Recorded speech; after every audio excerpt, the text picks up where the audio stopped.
Hello everyone, আসসালামু আলাইকুম। আজকের ভিডিওটা যারা অনেক বেশি ঝাল খেতে পছন্দ করেন তাদের জন্য খিচুড়ি অথবা ভাতের সাথে এই ঝাল ঝাল বোম্বাই মরিচের আচারটা খেতে কিন্তু দারুণ লাগে। আর এটা বানাতেও খুবই কম সময় লাগে আর বছর জুড়ে সংরক্ষণ করে রাখা যায়। আর এই আচারটা দিয়ে যদি ভাত খাওয়া যায় তাহলে মুখের রুচি না থাকলেও মুখের রুচি বেড়ে যাবে, এত বেশি মজা এই আচারটা। তো প্রথমে আমি এখানে আম্মুর ছাদ বাগান থেকে অনেকগুলো বোম্বাই মরিচ পেড়ে নিয়েছি। এবার ধুয়ে পানি ঝরিয়ে নিয়ে আমি মাঝখান থেকে কেটে নিচ্ছি। খেয়াল রাখতে হবে মরিচের গায়ে যাতে কোনো পানি না থাকে, চাইলে মরিচগুলো আস্তেও রাখা যাবে। তারপর এখানে আমি তেঁতুলের সাথে ভিনেগার দিয়ে মিক্স করে রেখে দিচ্ছি, যেটা পরবর্তীতে আমাদের আচার বানাতে কাজে লাগবে।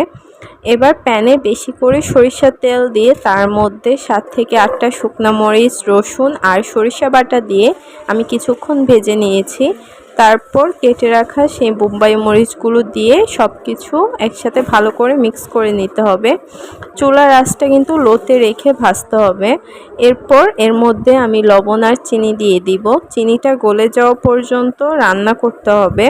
আর চুলার আঁচটা অবশ্যই লোতে রাখতে হবে, না হয় কিন্তু মশলাটা পুড়ে যাবে।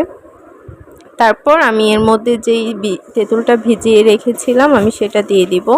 তারপর সব কিছু মিক্স করে আরও কিছুক্ষণ ভেজে নিয়ে এর মধ্যে দিয়ে দিব পাঁচফোড়ন গুঁড়া। পাঁচফোড়ন গুঁড়া দেওয়ার পর খুব বেশি টাইম নিয়ে এটা ভাজতে হবে না, জাস্ট কয়েক সেকেন্ড ভেজে চুলাটা বন্ধ করে দিতে হবে। তারপর এই আচারটা ঠান্ডা করে একটা কাচের জারে রেখে দিলেই কিন্তু বছর জুড়ে এটা ভালো থাকবে। আচ্ছা, কার কার এই বোম্বাই মরিচের আচারটা পছন্দ অবশ্যই কমেন্ট করে জানাবেন। আর আমার বাসায় তো সারা বছরই থাকে এই আচারটা, যেহেতু আমি খুবই একজন ঝাল লাভার মানুষ। আর ভিডিওটি ভালো লাগলে অবশ্যই লাইক, কমেন্ট অ্যান্ড শেয়ার করতে ভুলবেন না। Thanks for watching. আল্লাহ হাফেজ।